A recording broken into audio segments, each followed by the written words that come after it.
Kendra and I are married now and on our honeymoon. Oh, here it is. Here's the sandal maker. Today we are going to a sandal making shop. Gladiators, you know, all the people of their past history have always worn sandals. Much of a sandal wearer, but I'm willing to try them on and see if the shoe fits, wear it, right? Yeah.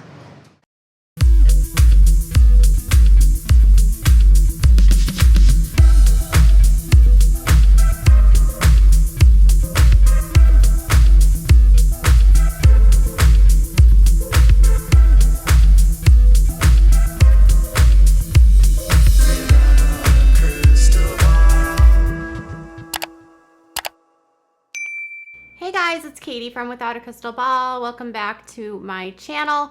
It's Monday, July 12th, and I hope you're having a really good day. We have an update on the Duggars.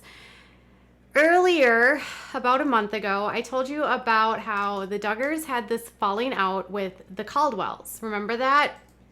I was the first to report that Jim Bob and Paul Caldwell had gotten into some sort of tiff, and as a result, they had ended up effectively getting kicked out of a home that they had been staying at that Jim Bob Duggar owned. So Paul and Christina Caldwell, who have 9 children, 8 who still live at home, have basically been in limbo where they were living in a home that Jim Bob Duggar had purchased back in 2015. The house had just over 2,000 square feet and also had like 4 bedrooms and 2 bathrooms. Well, when they got into whatever happened between Paul and Mr.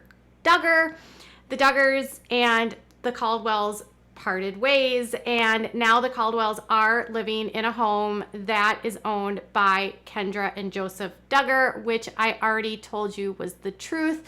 But for some reason, Redditors are just learning this, and the Sun picked up a story about it today. So I was the first to report this a couple months ago, but here are the details. Jim Bob Duggar bought this place back in 2014, according to the assessor's record in Benton County. When he purchased this property, it was like a bunch of acreage. Joseph Duggar then went ahead and bought the property from his dad, and he and Kendra built a 1,500 square foot home on this property, including a single story with 2 bathrooms and I believe 3 bedrooms. As they were getting ready to move into their home, they decided instead to allow Kendra's parents to live in this home, and they continue to live in the log cabin. A look through photos on the Caldwell's Instagram confirms this to be true, as they have photos listed that are the identical photos to the home that Kendra and Joseph built. Imagine you are married, you have 2 children and now 3, and your in-laws become homeless, and instead of you getting to move into your home with 3 bedrooms and 2 bathrooms, your in-laws take your house. That is exactly what happened to Kendra and Joe. So the house has 8 children living in it with I'm thinking 3 total bedrooms, meaning there's 4 kids per bedroom, which is, I guess, the total allowed in the state of Arkansas. I don't know how they cram this many kids in one room, but it's not the first time this would happen with a Fundy family. Christina and Paul just had another girl, and they continue to have kids despite having a very unstable living situation. So the house, which according to the assessor's office was built in 2020, and Kendra and Joe were slated to move into this property, and then they didn't. I honestly have been trying to get my mind wrapped around how you could build a brand new home that has beautiful cabinets, gorgeous granite countertops, has beautiful bathrooms put together with gorgeous, countertops and tubs, and this dream home that you are building for your family then ends up in the care of your father-in-law and his wife. So they're in some sort of financial, but a look through photos on the Instagram shows that I told you this was true. So basically the house was purchased by the Joseph and Kendra in 2018. and the Caldwells have been posting photos. You can tell that it's the exact same house. So here's what I still don't understand. Jim Bob and Michelle had allowed Paul and Christina to live in this home that he had purchased back in like 2016. It was purchased for like, I think around $400,000. It had quite a bit of living space, and after this argument goes down, Jim Bob wants Paul to pay rent, and Paul doesn't want to. There's some sort of dispute allegedly about Paul working for Jim Bob and him not feeling like he's getting paid enough by Jim Bob. And now they are living in a cramped quarters of having 8 kids in 2 bedrooms and 2 baths. I cannot understand why families continue to have children when they don't even have space for their kids. The Quiverful movement has this idea that if you have as many children as God gives you, He will provide. He will provide no matter what obstacles your children go through. No matter if it means that your son-in-law and your daughter give you a home for you to stay in because you can't afford your own place.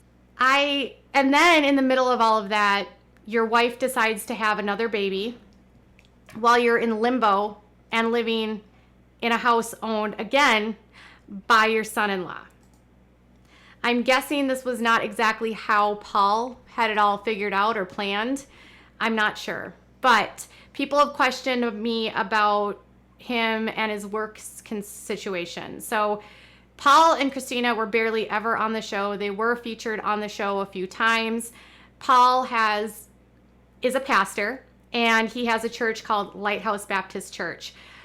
Here's what I was told about the church that he goes to. So he started the church, but I'm told that Paul does not receive a salary as the pastor of this church, and instead the money for the church is basically all put up by taken care of the elders of the church.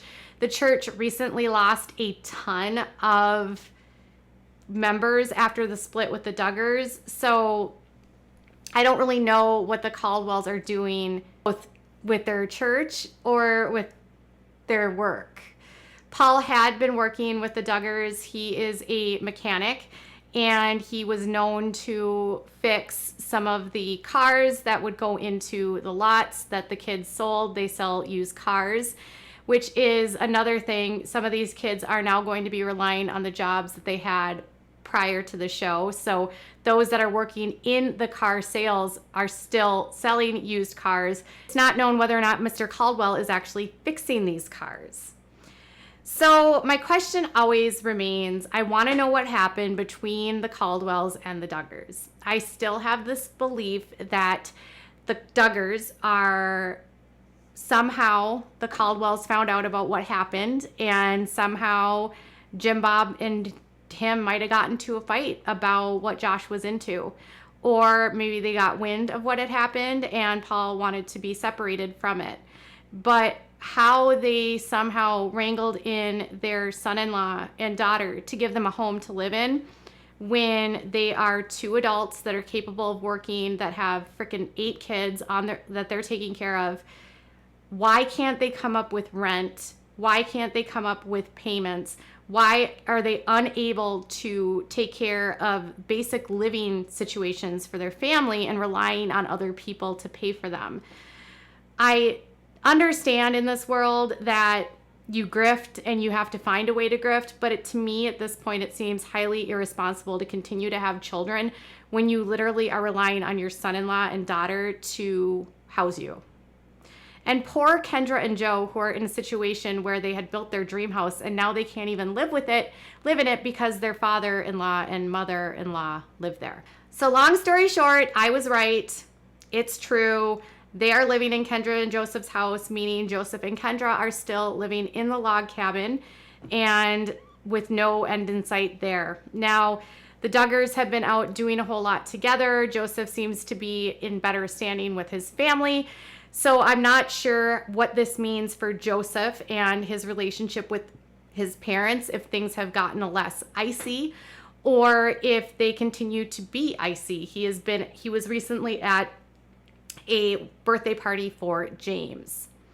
So Kendra, Joseph are letting the parents live in their new home. I broke the story months ago. Now it's confirmed by other outlets, so you're welcome. What are your thoughts about all of this? Tell me in the comments below. Bye, guys.